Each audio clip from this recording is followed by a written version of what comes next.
ជំរាបសួរបងប្អូនអ្នកស្ដាប់ជាទីមេត្រីសូមស្វាគមន៍មកកាន់ Channel ខ្លាចនៅយប់នេះតើអ្នកកំពុងនៅម្នាក់ឯងមែនទេបើនៅម្នាក់ឯងសូមប្រយ័ត្នមើលឆ្វេងមើលស្ដាំព្រោះរឿងដែលខ្ញុំនឹងលើកយកមកនិយាយនៅពេលនេះវាជារឿងដែលកើតឡើងពិតៗនៅពេលដែលយើងធ្វើដំណើរទៅទីឆ្ងាយហើយបើយើងមិនដឹងថាទីកន្លែងដែលយើងស្នាក់នៅនោះធ្លាប់មានប្រវត្តិអ្វីខ្លះរឿងនេះគឺជារឿងរបស់បងឌៀលដែលជាអ្នកធ្វើក្រចកម្នាក់គាត់បានជួបហេតុការណ៍ដ៏រន្ធត់មួយក្នុងដំណើរទៅធ្វើបុណ្យតែបែរជាជួបវិញ្ញាណដែលតាមរំខានតាំងពីតាមផ្លូវរហូតដល់ក្បាលដំណេកតើនោះគឺជាអ្វីឲ្យពិតប្រាកដសូមអញ្ជើញស្ដាប់សាច់រឿងពិស្ដារដូចតទៅនេះរឿងនេះបានកើតឡើងកាលពី2ឆ្នាំមុនកាលនោះបងឌៀរួមជាមួយមិត្តប្រុសរបស់គាត់ឈ្មោះថាផាមនិងប្អូនស្រីមិត្តភក្តិជិតស្និទ្ធម្នាក់ទៀតសរុប3នាក់បានធ្វើដំណើរទៅកាន់ខេត្តមួយគោលបំណងរបស់ពួកគេគឺទៅធ្វើបុណ្យគឺស្នាក់នៅមួយយប់ដើម្បីត្រៀមខ្លួនចូលកាន់សីលនៅវត្តមួយនៅព្រឹកព្រលឹមស្អែកការធ្វើដំណើរនៅពេលយប់ផ្លូវទៅតាមខេត្តអ្នកទាំងអស់គ្នាដឹងហើយថាវាស្ងាត់កម្រិតណាភ្លើងតាមផ្លូវមានខ្លះមានអត់ជួនកាលងងឹតស្លុប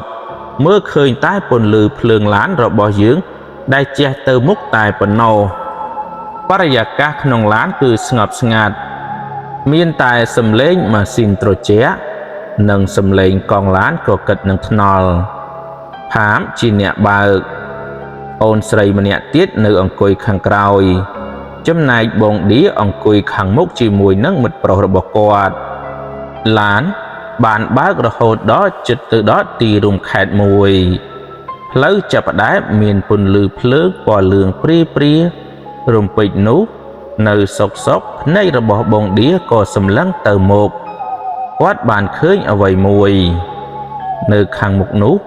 គឺមានមនុស្សម្នាក់កំពុងឈរនៅចិញ្ចើមផ្លូវហើយធ្វើកាយវិការដូចជាបំរុងនឹងរត់កាត់ឆ្លងថ្នល់ពេលនោះ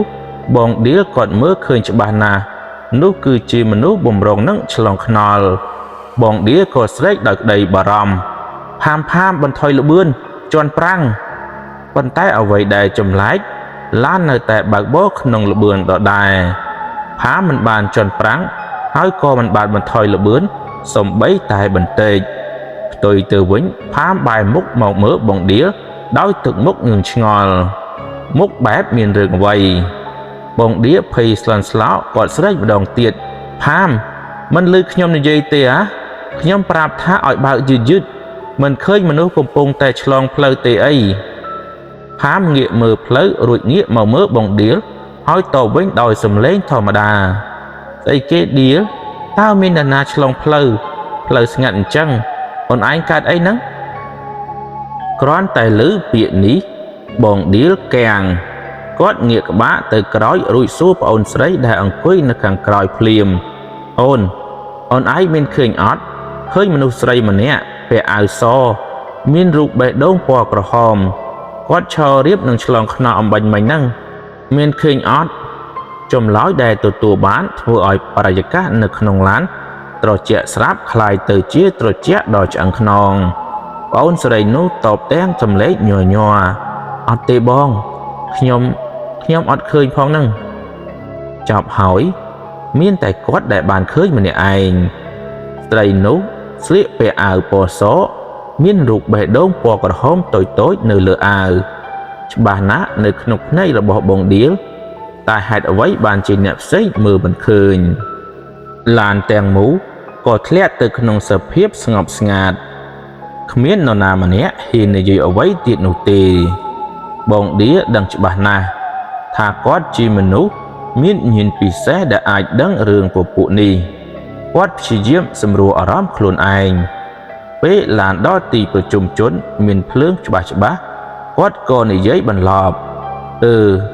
ប្រហែលជាខ្ញុំច្រវាំងភ្នែកទេដឹងសង្ស័យងងុយដេកពេកទើបច្រឡំគាត់និយាយបែបនេះ ដើម្បីកុំឲ្យអ្នកផ្សេងភ័យប៉ុន្តែនៅក្នុងចិត្តរបស់គាត់នៅក្នុងចិត្តរបស់ផាមនិងក្នុងចិត្តរបស់ប្អូនស្រីម្នាក់នោះគ្រប់គ្នាដឹងច្បាស់ណាស់បងឌៀលមិនដែលនិយាយលេងរឿងបែបនេះទេការភ័យខ្លាចចាប់ផ្ដើមជ្រៀតចូលទៅក្នុងបេះដូងពួកគេតាំងពីមិនទាន់ចូលដល់សន្តាគារម្លេះពួកគេបានទៅដល់សន្តាគារមួយនៅក្នុងស្រុកនោះវាជាសន្តាគារដែលមើលទៅស្ងាត់ប្រហែលជាមិនសូវមានភ្ញៀវស្នាក់នៅច្រើននោះទេបន្ទាប់ពី check in រួចរាល់ពួកគេក៏ឡើងទៅបន្ទប់នោះមានគ្រែ2គ្រែមួយធំនិងគ្រែមួយទៀតទូចបងឌៀនិងផាមសម្រេចចិត្តដេកគ្រែធំចំណែកប្អូនស្រីដែលជាមិត្តភក្តិគេនៅគ្រែទូចដែលនៅក្បែរនោះដោយសារតែអារម្មណ៍មិនល្អតាំងពីតាមផ្លូវបូករួមនឹងភាពនឿយហត់ពួកគេក៏ប្រញាប់ងូតទឹកដកក្អែដើម្បីបានចូលគេងព្រោះត្រូវក្រោកពីព្រលឹមទៅវត្តមុននឹងចូលគេងពួកគេបានសម្រេចចិត្តបើកភ្លើងនៅក្នុងបន្ទប់ទឹកចោលទាំងអស់គ្នាដឹងហើយថាមនុស្សស្រីពេលដេកនៅកន្លែងប្លែកតែងតែខ្លាចការបើកភ្លើងបន្ទប់ទឹកចោលហើយមិនបិទភ្លើងនៅក្នុងបន្ទប់គេងវាជួយឲ្យមានពន្លឺភ្លើងព្រានិងមិនងងឹតពេកនោះទេនាឡិកាចេះតែដើរទៅមុខគ្រប់គ្នាលងលក់ក្នុងដំណេកសំឡេងដង្ហើមតិចរបស់អ្នកទាំង3បន្លឺឡើងនៅក្នុងបន្ទប់ដ៏ស្ងាត់ជ្រងំប៉ុន្តែយប់នេះមិនមែនជាយប់ធម្មតាសម្រាប់បងឌៀនោះទេមិនដឹងថាម៉ោងប៉ុន្មានទេបងឌៀក៏ភ្ញាក់ដឹងខ្លួនអារម្មណ៍ពេលភ្ញាក់នៅកន្លែងប្លែកវាស្ងាត់វាត្រជាក់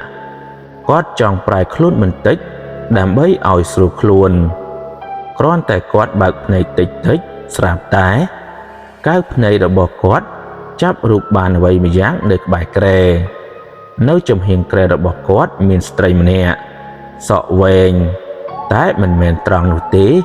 សក់នោះគឺកោងរួញស្ត្រីនោះកំពុងអង្គុ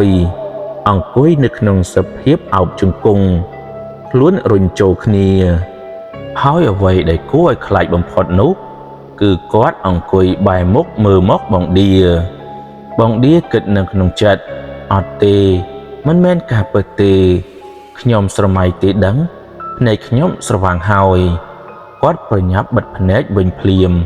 បេះដូងគាត់លោតដូចគេវាយស្គរគាត់ព្យាយាមដកដង្ហើមមួយប្រមូលអារម្មណ៍ហើយសម្រេចចិត្តបើកភ្នែកម្ដងទៀតដើម្បីបញ្ជាក់ថាគាត់មើលច្រឡំគាត់បានបើកភ្នែកយឺតស្ត្រីម្នាក់នោះនៅទីនោះដដែលនៅអង្គុយអោបជង្គង់សក់របស់នាងកោងនៅក្បែរគ្រែគាត់ដដែលរូបភាពនោះច្បាស់ណាស់មិនមែនជាស្រមោលទេមិនមែនជាការស្រមៃនោះទេវាគឺជាវិញ្ញាណដោយសារតែបងឌៀលធ្លាប់ជួបរឿងបែបនេះញឹកញាប់គាត់មិនបានស្រែកឆោឡោនោះទេគាត់ដឹងថាបើគាត់ស្រែកអ្នកផ្សេងនឹងភ័យហើយរឿងអាចនឹងកាន់តែធំគាត់សម្រេចចិត្តធ្វើចិត្តឲ្យរឹងមាំគាត់បង្វែរខ្លួនយឺតបែរខ្នងដាក់ស្ត្រីនោះវិញ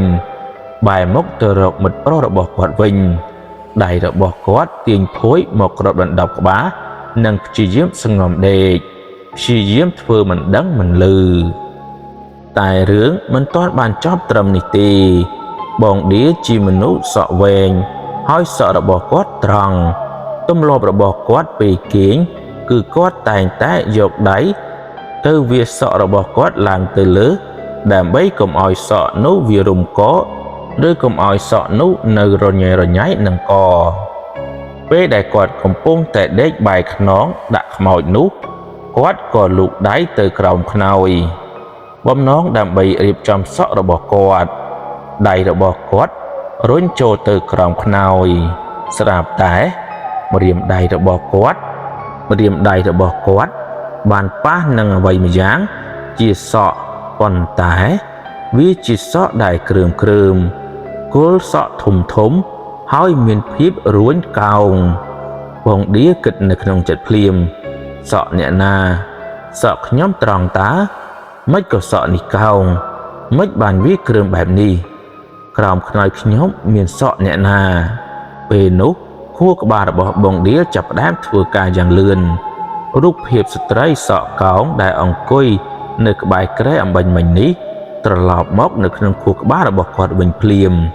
តើអាចទេថាសក់ដែលនៅក្រោមខ្នើយដែលគាត់កំពុងកោយនេះគឺជាសក់របស់ស្ត្រីម្នាក់នោះឬមួយក្បាលរបស់នាងកំពុងនៅក្រោមខ្នើយរបស់គាត់អារម្មណ៍ព្រឺក្បាលរត់ពេញរាងកាយតាំងពីចុងជើងរហូតដល់ក្បាលដៃរបស់គាត់ដែលកំពុងតែប៉ះសក់នោះហាក់ដូចជាស្ពើកគាត់ប្រញាប់ដកដៃចេញមកវិញយ៉ាងលឿនគាត់មិនហ៊ានរើខ្លួនទៀតទេ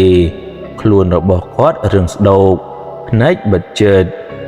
កំពុងតែភ័យនឹងរឿងសក់មិនទាន់បាត់ផងស្រាប់តែមានសំឡេងថ្មីមួយទៀតបានកើតឡើង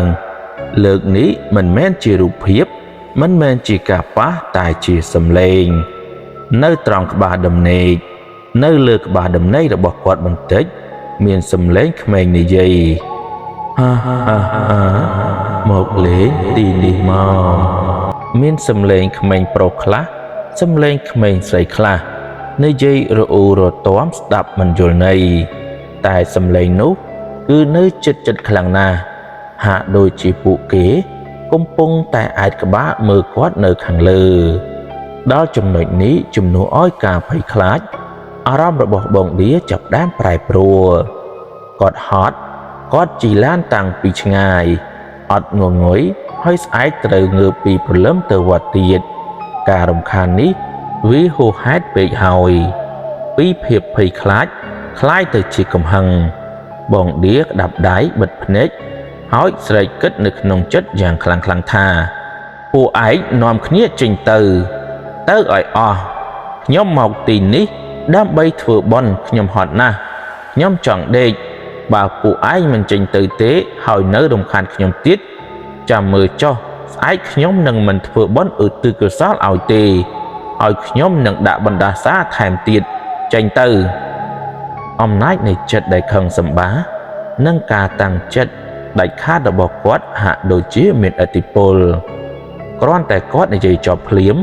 សំឡេងក្មេងៗទាំងនោះក៏ស្ងាត់ឈឹង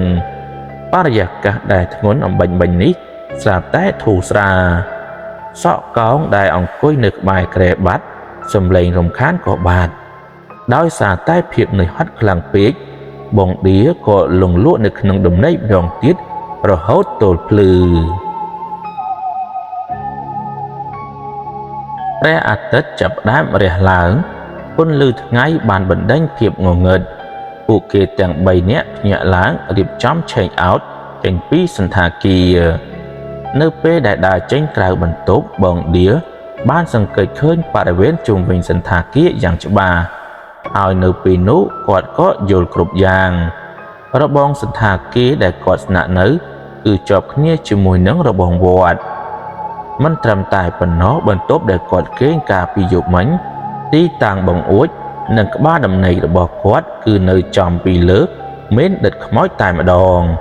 បំពង់ផ្សែងរបស់មេនដិតខ្មោចនៅសល់តែបន្តិចទៀតគឺដល់កម្រិតកម្ពស់បន្ទប់គេងរបស់គាត់ហើយបងឌៀឈរគាំងគាត់ដឹងភ្លាមហេតុអ្វីបានជាយប់មិញជួបគ្រោះធ្ងន់ម្ល៉េះស្ត្រីដែលស្លៀកពាក់សមានបេះដូងពណ៌ក្រហមតាមផ្លូវស្ត្រីសក់កោងនៅក្បែរគ្រែសំឡេងក្មេងៗលេងនៅក្បាលដំណេកទាំងអស់នេះប្រហែលជាវិញ្ញាណ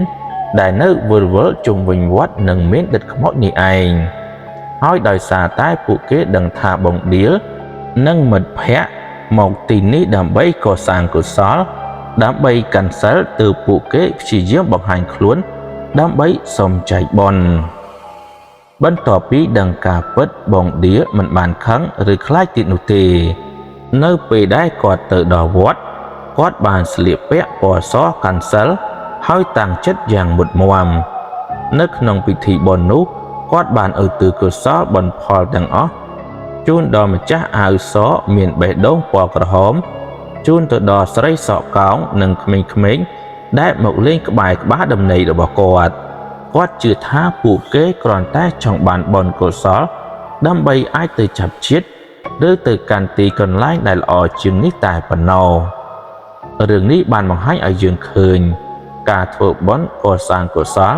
គឺជាពន្លឺមួយដែលមិនត្រឹមតែជួយយើងនោះទេតែវាជាក្តីសង្ឃឹមរបស់ពួកវិញ្ញាណដែលនៅវិលវល់ម្យ៉ាងទៀតចិត្តដែលរឹងមាំនិងការមិនខ្លាចរុញរាដោយដែលបងឌៀលបានខឹងនឹងបណ្ដេញពពួកវិញ្ញាណគឺជាអាវុធការពារខ្លួនមួយដែរនៅពេលដែលយើងជួបហេតុការណ៍ដែលពន្យល់មិនបានប៉ុន្តែសំខាន់បំផុតគឺការចេះចែករំលែកបុណ្យកុសលនិងមេត្តាធម៌ប្រសិនបើអ្នកទាំងអស់គ្នាទៅសម្រាកកន្លែងណាមួយកុំភ្លេចដឹងគុណព្រះនិងឧទ្ទិសកុសលដល់ម្ចាស់ទឹកដីផងព្រោះយើងមិនដឹងថានៅទីកន្លែងនោះមានអ្នកណាកំពុងរងចាំបុណ្យពីយើងនោះទេសម្រាប់រឿងរ៉ាវរបស់បងឌៀចប់តែប៉ុណ្ណេះយើងនឹងបន្តទៅសាច់រឿងទី2របស់យើងជាបន្តទៀតរឿងរ៉ាវទី2របស់យើងនៅយប់នេះគឺជារឿងមួយដែលទាក់ទងនឹងសភាវគតិ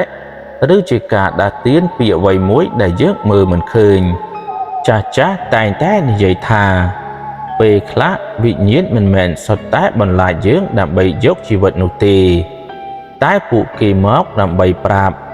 ដើម្បីព្រមាននិងដើម្បីការពារយើងពីគ្រោះថ្នាក់ដែលនឹងមកដល់ប៉ុន្តែសំណួរនៅត្រង់ថាតើអ្នកអាចបកស្រាយសាររបស់ពួកគេ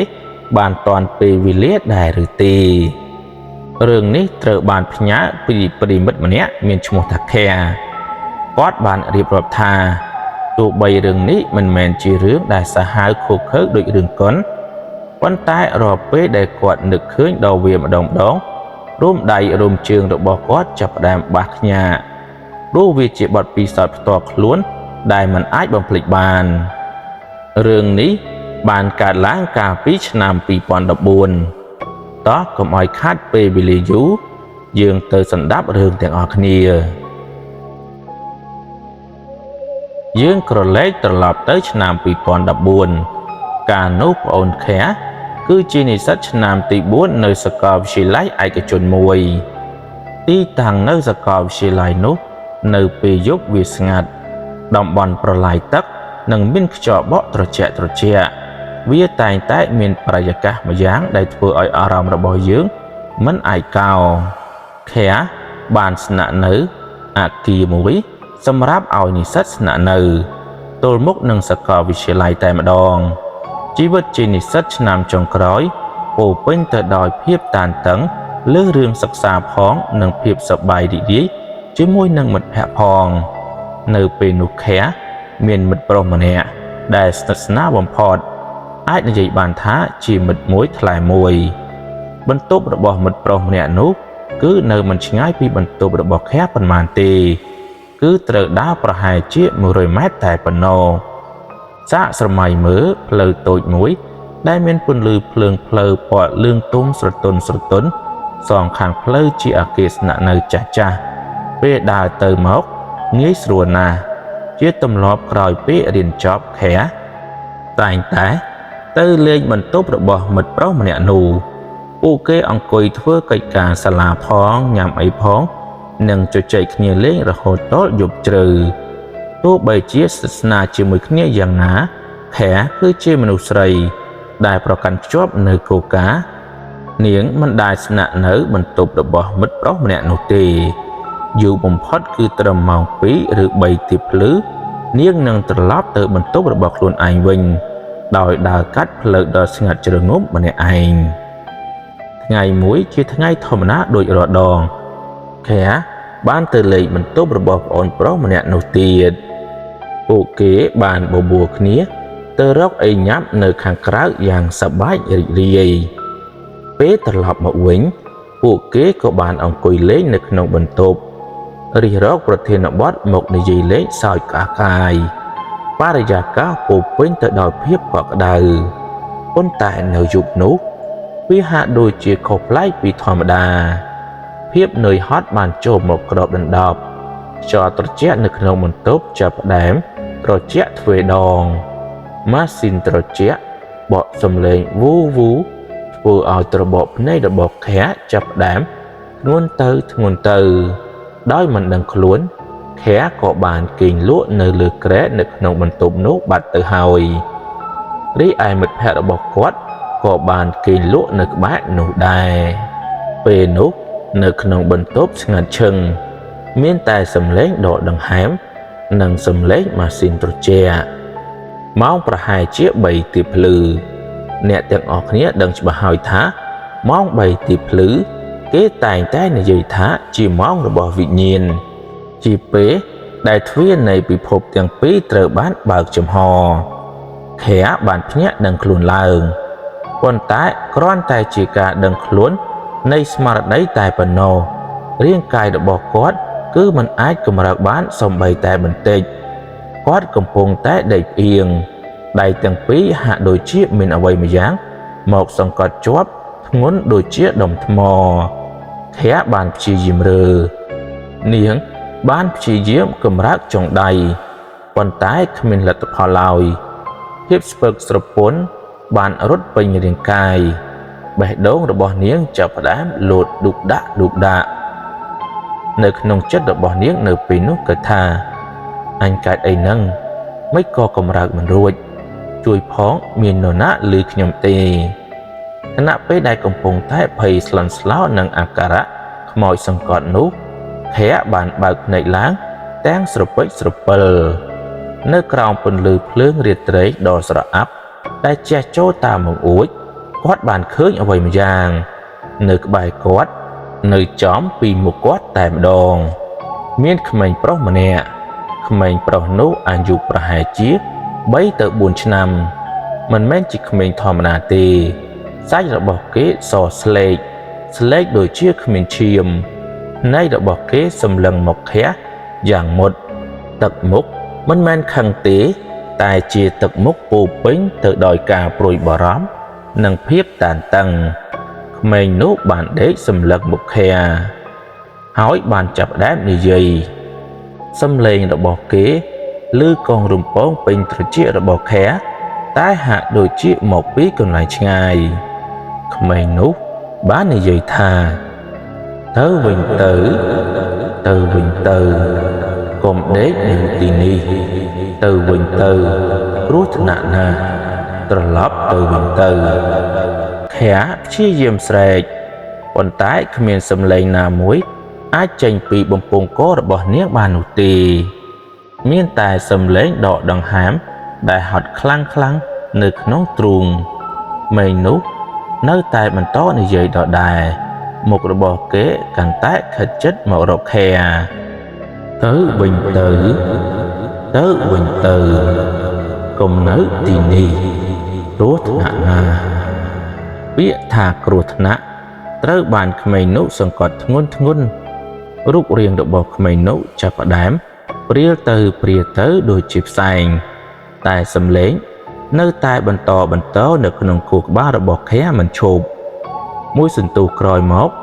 វត្តមានរបស់ក្មេងនោះក៏រលាយបាត់នៅក្នុងភាពងងឹតភ្លាមនោះខែមានអារម្មណ៍ថាវល់មុខដូចគេចាប់ក្រឡុកបេះដូងលោតស្ទើរតែផ្ទុះចេញមកក្រៅដង្ហើមញាប់ដូចជាមនុស្សទើបតែរត់គេចពីសេចក្តីស្លាប់នាងបានរួចផុតពីការសង្កត់ហើយនាងស្ទុះក្រោកឡើងអង្គុយទាំងញើសជោគខ្លួននាងភ័យណាស់ភ័យរហូតធ្វើអ្វីមិនត្រូវនាងដាស់ប្អូនប្រុសដែលជាមិត្តភក្តិនោះភ្លាមឯងក្រោកឡើងខ្ញុំទៅវិញហើយខ្ញុំនៅមិនបានទេដោយមិនបានពន្យល់អ្វីច្រើនខែប្រញាប់ប្រញាល់រត់ចេញពីបន្ទប់នោះទាំងកណ្ដាលយប់រត់ត្រឡប់ទៅកន្លែងស្នាក់នៅរបស់ខ្លួនវិញនៅយប់នោះទម្រាំតែមេឃភ្លឺខែក៏មិនបានបិទភ្នែកសូម្បីតែមួយវិនាទីពាក្យសម្ដីដែលក្មេងប្រុសនោះ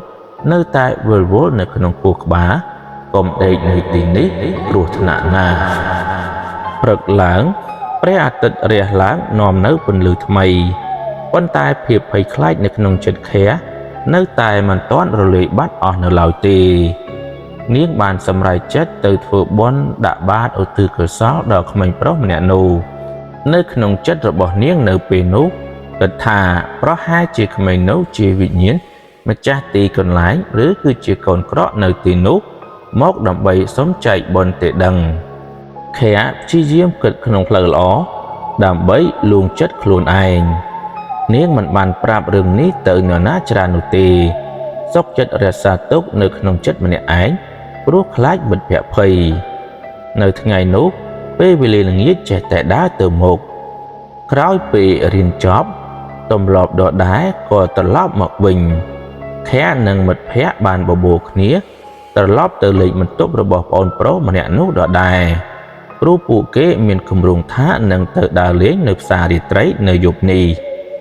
ពួកគេបានទៅដល់បន្ទប់អង្គុយជជែកគ្នាសើចសប្បាយភាពសប្បាយរីករាយបានធ្វើឲ្យខែភ្លេចរឿងរ៉ាវដ៏គួរឲ្យខ្លាចតាំងពីយប់មិញរលែកបាត់អស់ពីក្នុងខួរក្បាលពួកគេរងចាំប្អូនប្រុសនោះរៀបចំខ្លួនផាត់មុខសិតសក់តែងខ្លួនរហូតដល់ម៉ោងប្រហែលជា10យប់នៅម៉ោង10យប់ខណៈកំពុងតែសើចសប្បាយស្រាប់តែឮសំឡេងលាន់ផាំងភ្លើងនៅក្នុងបន្ទប់ចាប់ផ្ដើមភ្លឹបភ្លែតម្ដងភ្លឺម្ដងងងឹតដូចជានៅក្នុងកូនខ្មោចពួកគេទាំង3នាក់មើលមុខគ្នាទាំងឆ្ងល់ភ្លើងដាច់មែនឬមិនទាន់ទាំងបានឆ្លើយផងស្រាប់តែមានសំឡេងស្រែកឡូឡាពីជាន់ខាងលើនិងនៅតាមផ្លូវដើរសំឡេងមនុស្សរត់ប្រសាទជើងគ្នាឲ្យសំឡេងស្រែកមួយបានបន្លឺឡើងយ៉ាងច្បាស់ភ្លើងឆេះរត់ទៅបេះដូងរបស់ខែបានធ្លាក់ដល់កែងជើងបន្ទប់របស់ពួកគេនៅជាន់ទី4ពេលបើកទ្វារចេញទៅមើលអ្វីគួរឲ្យខ្លាចបំផុតមិនមែនជាអណ្ដាតភ្លើងទេតែជាផ្សែងពណ៌ខ្មៅក្រាស់ខ្មឹបចាប់ផ្ដើមហោះចូលមកតាមចន្លោះចណ្ដាលវាធំក្លិនឆ្ងៀមនិងក្លិនជ័រដែលដុតខែនិងមិត្តភក្តិភ័យរន្ធត់ទន់ដៃទន់ជើងអស់ពួកគេមិនបានដឹងថាភ្លើងឆេះនៅជាន់ណាឲ្យប្រកបទេតើត្រូវរត់ចុះឬរត់ឡើងសំឡេងក្មេងស្រីស្រែកយំសំឡេងមនុស្សជាន់គ្នាភាពច្របូកច្របល់បានកើតឡើងពេញអាគារពួកគេសម្រេចចិត្តរត់ចុះទៅក្រោមទាំងដែលផ្សែងកាន់តែក្រាស់ទៅដកដង្ហើមស្ទើរមិនរួចពួកគេបានយកដៃខ្ទប់ច្រមុះព្យាយាមរត់គេចខ្លួនយ៉ាងលំបាកវេទនាបំផុតទីបំផុតពួកគេបានទៅដល់ជាន់ក្រោមដោយសុវត្ថិភាពពេលចុះទៅដល់ទើបដឹងថាមូលហេតុគឺមកពីផ្ទុះសេខ្សែភ្លើងនៅប្រអប់ភ្លើងជាន់ទី1នេះឯងសំណាងណាស់ដែលពួកគេរត់ចុះមកទាន់បើសិនជាយឺតតែបន្តិចផ្សែងពុលអាចធ្វើឲ្យពួកគេសន្លប់ឲ្យអាចត្រូវភ្លើងត្របាក់បាត់ជាមិនខាននៅមុខមីនីម៉ាតមនុស្សម្នាឈរមើលឡានទឹកដែលកំពុងបាញ់ពន្លត់ភ្លើងយ៉ាងកកកុញសំណាងល្អហេតុការណ៍នេះគ្រាន់តែជាការឆ្លងចរន្តអគ្គិសនីហើយភ្លើងត្រូវបានពន្លត់ទាន់ពេលវេលាគ្មាននរណាម្នាក់រងរបួសធ្ងន់ឬស្លាប់នោះទេប៉ុន្តែនៅពេលដែលខែឈរមើលអណ្ដាតភ្លើងនិងផ្សែងហុយនោះនាងស្រាប់តែនឹកឃើញដល់រឿងកាលពីយប់មិញក្មេងប្រុសម្នាក់នោះគេបានមកដេកក្បែរខ្ញុំគេដេញខ្ញុំគេប្រាប់ថាគ្រោះថ្នាក់ណាស់ខែស្រក់ទឹកភ្នែកដោយមិនដឹងខ្លួនតើក្មេងប្រុសនោះមកដេញនាងព្រោះក្មេងនោះដឹងថានឹងមានរឿងបែបនេះកើតឡើងមែនឬទេតើក្មេងនោះមកព្រមាននាងមែនទេព្រោះបើសិនជាយប់មិញនាងនៅដេកបន្តឬបើយប់នេះនាងមិនបានចេញក្រៅតាមការកំណត់តើវាសនារបស់នាងនឹងទៅជាយ៉ាងណាបាទប្រិយមិត្តអ្នកស្ដាប់រឿងរ៉ាវរបស់ខែបានបញ្ចប់ត្រឹមនេះវាមិនមែនជារឿងរ៉ាវដែលបញ្ចប់ដោយការស្លាប់ប៉ុន្តែជារឿងរ៉ាវដែលធ្វើឲ្យយើងត្រូវគិតយើងមិនដឹងថាក្មេងប្រុសម្នាក់នោះជានរណាអាចជាម្ចាស់កម្មពៀឬអាចជាទេវតារក្សាសាកលវិទ្យាល័យឬគ្រាន់តែវិញ្ញាណដែលវិលវល់នៅទីនោះប៉ុន្តែអ្វីដែលច្បាស់គឺចេតនារបស់គេគឺល្អគេមកដេញមិនមែនស្អប់ទេគេមកដេញព្រោះចង់ឲ្យខែគេចផុតពីគ្រោះថ្នាក់រឿងនេះបានបង្រៀនយើងឲ្យចេះសង្កេតនិងជឿជាក់ទៅលើសភាវគតិខ្លួនឯងពេលខ្លះការយល់សុបិនការឃើញអ្វីប្លែក ឬអារម្មណ៍មិនស្រួលនៅក្នុងចិត្តអាចជាសញ្ញាដាស់តឿនពីធម្មជាតិឬពីអ្វីដែលយើងមើលមិនឃើញហើយមួយវិញទៀតការប្រុងប្រយ័ត្នចំពោះអគ្គិសនីនិងគ្រឿងភ្លើងធូបទៀនគឺជារឿងសំខាន់ណាស់ជាពិសេសសម្រាប់បងប្អូននិស្សិតដែលស្នាក់នៅតាមអគាររបស់សាលាឬក៏បន្ទប់ជួលព្រោះថាមួយប្រព្រឹត្តភ្នែកជីវិតអាចផ្លាស់ប្ដូរបានសូមអរគុណដល់ម្ចាស់រឿង